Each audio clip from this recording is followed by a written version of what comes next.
Okay, now the next section is called Ethics Communication. I'm actually going to truncate this section considerably. Ethics as a concept is difficult to define. Do you agree? Yes. Okay. Morality is as a concept that is universally agreed on, and religion has normally taken the lead in defining morality. But ethics is difficult to agree. And if you've ever spent much time with attorneys, you understand this. Because attorneys lose sense of what's right and wrong. What they tend to know is what's legal and what's not legal. And so there's the running joke that attorneys are so unethical. But if you immerse yourself in the world of law, you would soon realize, and those of you that are forensic doc examiners, we're having the same thing, is that, boy, there's a lot of evidence, and it's not as clear as did he kill him or not. It's not as cut, it's not in black and white.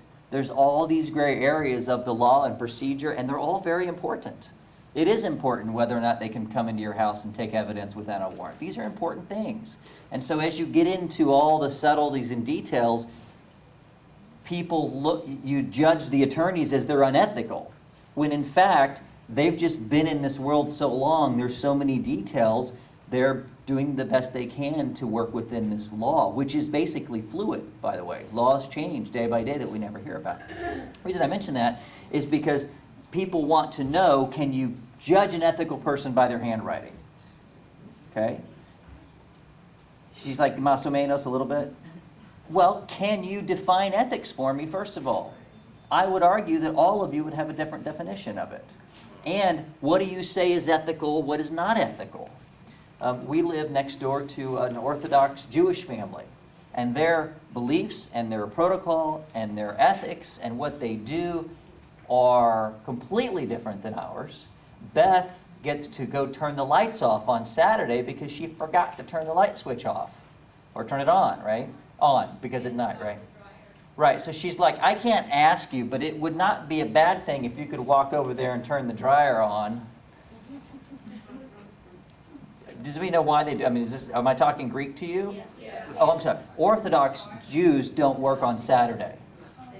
And it's Hasidic, it's specifically Hasidic, which is the ones with the great-looking hats and the long robes and the tails, and the little kids are so cute because they're shaved heads, but they have the little locks. They're adorable. Pushy little guy, I must say. If you're going to wear silly stuff like that at Ford, you learn to take care of yourself, apparently. But my point is, perhaps we're unethical to them, and I know they're weird to us. Like, why would you just not dry your clothes on Saturday? Like, it's so weird to non-Hasidic Jewish people to see that. So even in two healthy families next door to each other, we would judge each other's ethics as right or wrong or different. So the question of whether handwriting can tell ethics all begets to the inability to even define ethics. However, it's useful. So what we need to agree on is we're sort of looking for good things, bad things, lawbreakers, decent people, high-tone people, low-tone people. We need a better definition before you can accurately analyze this. Now, if someone asks you as an analyst, and you will get this question, hey, I want to find an honest person, I want to find an ethical person for my job, the answer is, of course we can help you with that. And then you need to go in and really help them define what they're asking, because when we get good, clear definitions, we can probably help them. If they're concerned about employee theft, then that's a much better conversation than ethical, right? Because we can go in and see, okay, what traits are we finding that cause people to steal? What traits are we seeing that cause people to feel desperate and break the rules? And some of those maybe are social proof. Robert Cialdini, that's not a personality disorder. Or we can say, well, despite what everybody's doing, we want someone very rigid in their beliefs. So it's a complicated question. And it's a question that probably we'll continue to reanalyze and re-answer over the next few years. First of all, what is the middle zone? What does that relate to? Today. Think about the human body, and if you get the advanced course, you'll know about health, but generally the basic parameter is anything up here is your head, anything here is your guts and your middle zone, your intestine, anything below there is your legs or your feet. So if you see an injury here on my head, it's probably in my L's. Well, the middle zones are the same. The things in the middle are happening today, so different metaphor, but upper zone is like thinking tomorrow. Lower zone would be physical stuff. So anything in the middle zone is today, which is mundane, which is communication, talking, secrets. That's how they make that metaphor. If you go to the right side of the page, you're generally approaching the rest of the world. And the left side of the page is what? Self, past, right? Withdrawal. These are basic theories, basic theorem. And it's important to have that because then you can make sense of traits which aren't already identified. And we've done a good job identifying 50, 60, 70 primary traits, but you'll find things you're like, I don't know what that means. What zone, what direction? Well, these O's are fairly accurate. And the only time you'll get confused is if somebody has 4 or 5 versions of an O in the same writing. Have you seen this? Well, what's the answer to that? All of it's true. It just depends when. So if somebody is that inconsistent, then all of it's true. It doesn't make for a good show. It doesn't make you look like a genius, but nonetheless it's accurate.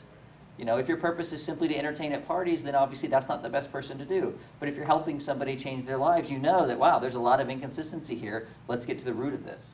So secretive to the right. Now, how about this one here with the O? What does that mean? So they're talkative and secretive. How's that possible? They'll get the secrets, and then, oops. So both definitions are true. He does hold secrets, yet he loves to talk. We tend to think of secretive people as not talkative, but that's not accurate. I won't aim this as like a punishment. Okay. Self-deceit. This is a negative. It's a defense mechanism. So I would categorize this as a defense mechanism because they're protecting themselves from something. Severe prevarication. Prevarication is a big fancy word for lying. I like the word big fat liar, but apparently that's not politically correct. Especially at Jenny Craig meeting. That never goes over well. Oh, is that too low? All of a sudden we're a higher moral ground now?